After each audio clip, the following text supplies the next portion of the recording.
Do you believe that Jesus was crucified not only to save humanity, but to imprison an ancient demon waiting to break free from the depths of hell?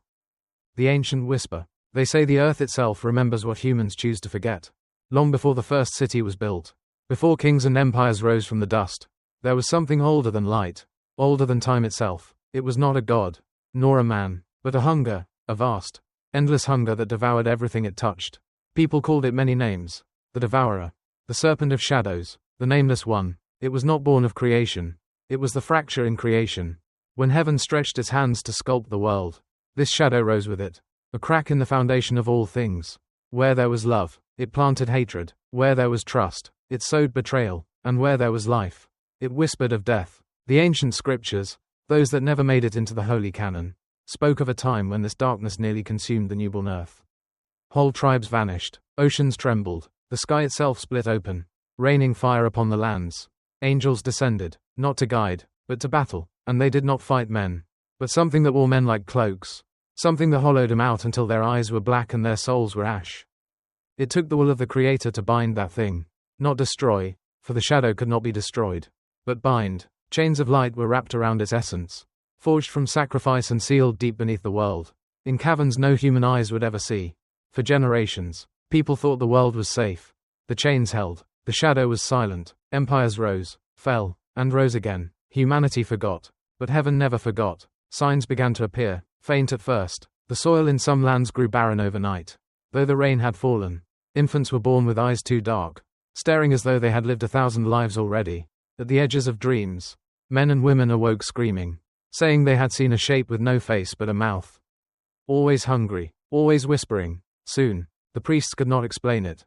The rulers ignored it, but the prophets knew. They tore their garments. They cried in the streets. The chains are breaking. The devourer stirs. And indeed, the chains forged by heaven were not eternal.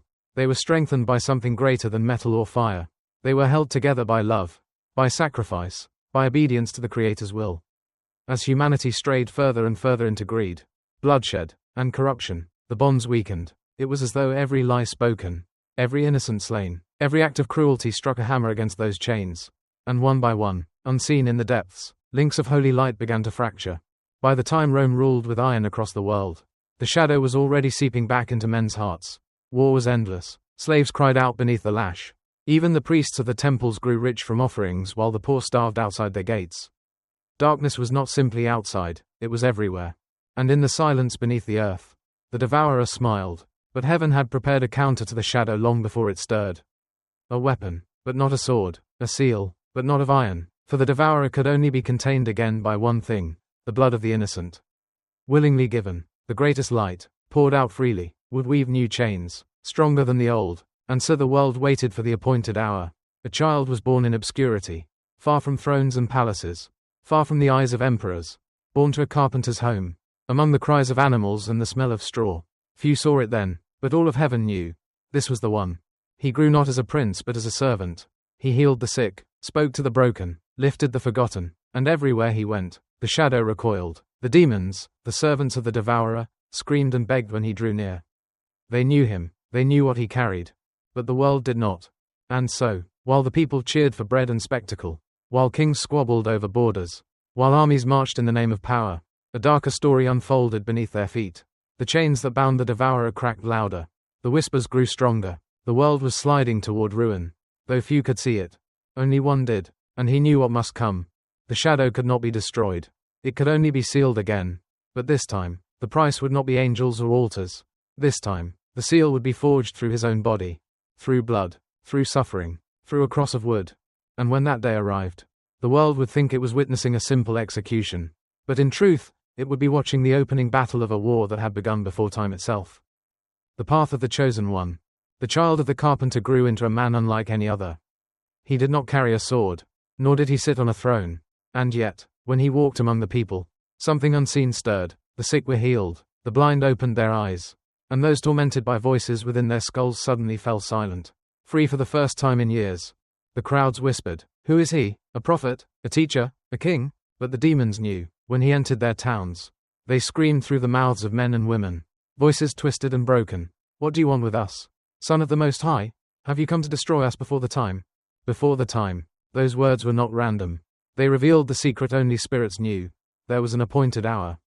A moment when heaven's plan and the shadow's hunger would collide. The devourer was restless, the chains were breaking, and the one who had been sent to seal it again was drawing closer to his destiny. He knew, from the very beginning, he knew, the carpenter's son carried knowledge no ordinary man could bear, the knowledge that his life would not end in old age. But in agony, not in silence, but in the mocking cries of those he came to save. His blood was the key, his body the vessel. Without him, the world would fall into shadow. Still, he never turned away. He touched lepers that others would not approach. He dined with thieves and outcasts. He forgave sins that no priest dared to forgive. Every act of mercy was like sunlight piercing the clouds. And everywhere he went, darkness shrank back, but with every miracle, every word of truth, the shadow grew more furious. Strange signs began to follow him. The sky darkened at midday without warning. Earth tremors shook villages where he preached. Animals grew restless, eyes glowing as if some other presence looked out through them. Even the priests of the temple whispered that something unnatural was stirring. And still, he walked on. He spoke to his closest followers in riddles they did not understand. The Son of Man must suffer many things. He must be rejected, he must be killed, and on the third day, rise again. They did not believe him. They argued, rebuked, begged him to stop speaking such madness. How could the one who calmed storms and cast out demons be destroyed by ordinary men? But he knew better. His death would not be an accident. It would not be a tragedy. It would be the choice, the only choice, that could hold back the devourer. And so, as the days drew near, the shadow began to weave its net. It whispered into the hearts of rulers, priests, and soldiers alike. It fueled their jealousy, their fear, their thirst for blood. They thought it was their idea to silence him. They thought they were in control. But behind their schemes lurked something older, darker, far more cunning. And yet, even in the grip of the shadow, none of them realized the truth. They were not capturing him. He was walking willingly into their trap. Every step toward Jerusalem was a step toward the cross. He rode not as a conqueror, but as a lamb to slaughter. And though the crowds shouted, Hosanna, and laid branches before him, their voices would soon twist into jeers of, crucify him. The devourer trembled with anticipation. At last, the one who had been foretold was walking into its snare. At last, the blood that could seal it away would be spilled. And the shadow wondered, would the sacrifice be enough this time? Or would the chains fail, leaving the world wide open to its hunger? Even his closest friends could not stay awake to watch with him. In the garden, while his heart broke beneath the weight of what was coming, they slept, alone. He prayed until his sweat fell like drops of blood. He asked if the cup could pass from him, but he already knew the answer. The seal could not be forged without the fire of suffering. When the soldiers came with torches, he did not run. When Judas kissed his cheek, he did not resist. And when the ropes were tied around his hands, he did not break them, though he could have summoned heaven itself. For this was the path. This was the only way. What the world thought was betrayal, was obedience. What they thought was defeat, was victory prepared in secret. And so he was led away, the innocent among the guilty, the lamb among wolves. The crowd spat, the rulers laughed, and the soldiers raised their whips. But none of them could see what lay beyond their eyes. With each lash, each wound, each mocking word, the invisible chains began to glow once more, tightening around the shadow that stirred below. The devourer howled in rage. Unseen, unheard, it recognized what men could not. The trap was being set. Not for him, but for the darkness itself. And soon, the wood of a Roman cross would become something far more terrible. And far more holy. A lock, a seal, a prison for the oldest hunger in the universe. The crucifixion, the battle behind the veil. The trial was a spectacle. The priest shouted, the crowd roared, and the governor washed his hands in water as though it could cleanse his conscience. Yet behind the human voices was another chorus, a deeper, darker laughter echoing from the depths of the earth. The devourer was awake. It had waited centuries for this moment. Shackled, starved, burning with hatred, it could taste the fear in the air. It could smell the blood of the innocent soon to be spilled. The humans thought they were condemning a man, but in truth they were opening a gate. He stood before them in silence. The whip tore his back. The crown of thorns pierced his brow. But he did not cry out. The people mocked. If you are the Son of God, save yourself. They did not understand. Salvation was not in avoiding the cross. It was in embracing it. The soldiers led him through the streets, dragging the heavy beam across his shoulders. Each step left a trail of blood on the stones. Children watched wide-eyed, women wept, and men turned away. Yet above, the heavens darkened, as though the sky itself mourned. And beneath, in the depths where no eye could see, the chains binding the devourer began to hum. They pulsed with light each time his flesh tore, each time his blood fell. What men saw as cruelty was, in the unseen realm, the forging of a weapon. On the hill called Golgotha, the executioners laid him down upon the wood. Iron spikes glinted in the sunlight. The hammer rose, the hammer fell, and in that instant, the earth trembled. To those watching, it was the sound of metal piercing flesh and bone. But in the realm beyond, it was the ringing of a lock, a chain snapping into place. With every nail driven into his hands and feet, the devourer screamed, its hunger raged, clawing against the prison of light being woven around it. No, it shrieked, though no human could hear. Not again, I will not be bound again. But it was too late. The sacrifice was unfolding. As he hung between heaven and earth, the crowd hurled insults. They saw weakness, humiliation, defeat. Yet the angels saw something else, a warrior. Not with sword or spear, but with obedience and love, striking the greatest blow ever dealt against darkness. Every breath he drew on that cross shook the spiritual realm. Every drop of blood burned like fire against the shadow. The devourer wreathed, chains tightening around its essence. It called to its servants, the spirits of greed, hatred, and despair, urging them to break the seal. And they came, swirling like a storm around the hill. The crowd's anger intensified. Some threw stones, others spat. The priests sneered, convinced they had triumphed. But behind their words were whispers not their own, the whispers of the devourer. Desperate to twist the moment into victory. Then came the voice of the thief beside him. Remember me when you come into your kingdom. And he answered, even through the agony, today you will be with me in paradise. In that moment, the devourer recoiled as if struck, for even at the threshold of death, he was granting life, even as his own blood drained away. He was opening eternity for another. Such love was poison to the shadow. Hours passed. The sky grew black though it was not night. The earth quaked though no army marched. Even the executioners grew uneasy. Something far greater than a simple execution was taking place, though they could not name it. Finally, with a voice that shook both worlds, he cried out, "It is finished." The words echoed like thunder. To the crowd, it was a declaration of defeat. To heaven and hell alike, it was a declaration of victory. When his head fell and his spirit left his body, the veil of the temple tore in two from top to bottom. Rocks split, graves opened, soldiers trembled, whispering, surely this was the Son of God. But what none of them saw was the war raging beneath their feet. The moment he died, his blood poured out like molten light, flooding the chasm where the devourer lurked. The chains blazed brighter than the sun, wrapping tighter, burning deeper. The shadow screamed, thrashing, its hunger raging, but it could not escape. The sacrifice had become the seal. Yet even as it was bound, the devourer smiled, for it knew something the world had yet to discover. Chains, no matter how bright, can be weakened. Seals, no matter how strong, can be broken. And though it was imprisoned once more, it whispered into the silence, "This is not the end. Your world is still mine. And when your faith crumbles, I will rise again." The seal of blood, light against darkness. Silence. After his last cry, the world seemed to hold its breath. The crowd dispersed in confusion. The soldiers muttered uneasily, and the priests hurried back to their temple, shaken by the torn veil. On the surface, it appeared to be the end of a failed prophet's story. But in the realm unseen, it was only the beginning. The moment his spirit left his body, he descended, not as a broken man, but as a radiant flame burning in the abyss, where no mortal light could reach. He entered, into the place of shadows, where the devourer waited. The abyss stirred. The devourer rose, massive, formless, made of hunger itself. Its eyes blazed with fire that devoured light. Its voice rumbled like collapsing mountains. "You dare come here?" Broken, bleeding, dead. But he did not flinch. Wounds still marked his hands, yet they shone like stars. His robe was soaked in blood, but the blood glowed brighter than any crown. "I come," he said, his voice steady, "to finish what began." The devourer lunged, chains rattling. It struck with claws of darkness.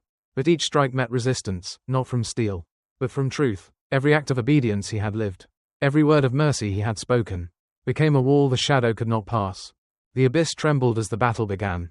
On earth, his followers mourned. In secret rooms, they wept, believing hope had died. But their grief was fuel, their love was a hidden strength woven into him. For he bore not only his own power, but the weight of every prayer, every act of faith, every longing for God that humanity had ever whispered. The devourer roared, "You cannot hold me forever. Humanity is mine. Their greed feeds me, their hatred strengthens me, their despair gives me breath." And for a moment, the chains cracked. The abyss quaked as if the prison might shatter.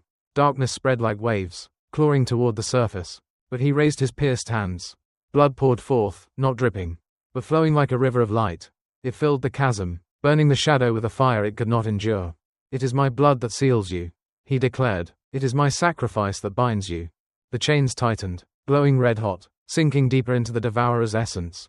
It screamed, twisting, writhing, clawing at the light, but the more it resisted, the stronger the seal became. The abyss convulsed. The shadow collapsed under the weight of the covenant, shackled in bonds that no demon could break. Still, in its agony, the Devourer whispered, "This seal will not last. When faith weakens, when love grows cold, my hunger will rise again." He did not deny it. He only answered with words that shook both abyss and heaven. "But as long as my name is spoken, you will never be free." The abyss erupted. The Devourer was cast down into the deepest pit, its roar fading into silence. The chains locked, glowing brighter than the sun. The seal was complete, and in that moment, light burst through the underworld like dawn. The righteous who had long slept stirred. Ancient graves opened. Prophets and martyrs, long silenced, rose to greet the flame that had broken their captivity. Even in death, hope was alive again. On earth, the guards at his tomb saw the ground quake. They stumbled back in terror as light spilled through the cracks of stone. The air was heavy, charged, as though creation itself waited for something that had never been before. The third day was approaching, and though the Devourer lay bound, though its voice was silenced, its whispers lingered in the hearts of men. Seeds of doubt, of pride, of despair, still lay scattered across the earth. Shadows still stretched across kingdoms. The battle was not over. For now began the greater war, not in the abyss, but in the hearts of every soul. Would they cling to the seal, to the blood, to the name that burned the darkness? Or would they let the whispers of the bound enemy grow strong enough to fracture the lock? The seal had been set, but its strength was tied not only to him, but to all who believed. The light blazed, spreading from the abyss to the heavens. Angels sang in triumph. The earth groaned in waiting. The chains rattled no more. And in the silence of the sealed pit, a faint, chilling laugh lingered. Not yet, not yet. The age will come when they forget. And when they forget, I will rise. The awakening of the forgotten, when chains begin to break. 2,000 years passed. The world moved on, unaware of the battle that had taken place beyond mortal eyes. Kingdoms rose and fell, wars devoured nations, and humanity marched blindly through triumph and despair. Yet beneath their feet, in a place where light and shadow met, the Devourer remained bound, locked in the prison of his blood. But time has a way of eroding even the strongest walls. The chains, though radiant, were fueled not by steel, nor by magic, but by belief. Every prayer whispered in hope. Every act of kindness, every spark of love kept the bonds glowing. And every act of cruelty, every lie, every betrayal slowly chipped away at them. Some forgot, some never believed, and with each fading memory of sacrifice, the Devourer stirred. Its whispers found ears again, quiet, subtle, almost gentle at first, like a breeze rustling the leaves. A whisper in a king's court, a thought of greed in a merchant's mind, a shadow of hatred in a parent's heart. It grew, unnoticed, yet the story of the cross, of the Lamb who had descended into darkness to bind the oldest enemy, was never entirely lost, hidden in scrolls, in songs, in secret corners of the earth.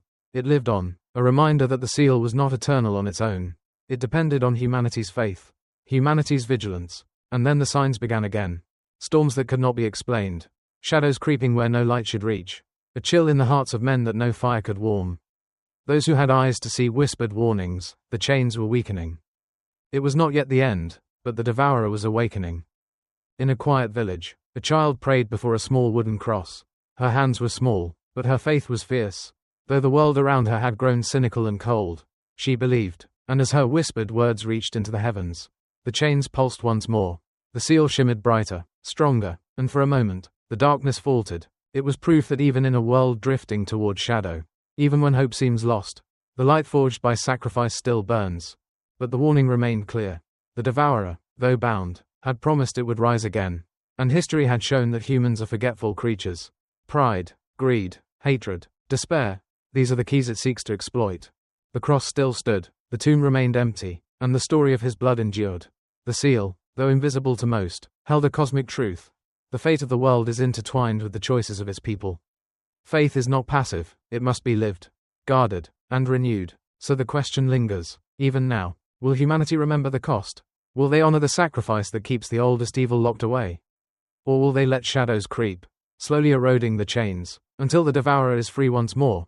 The light that forged the seal waits patiently, eternal and unyielding, and somewhere, in the stillness, the faint whisper of the Devourer can still be heard.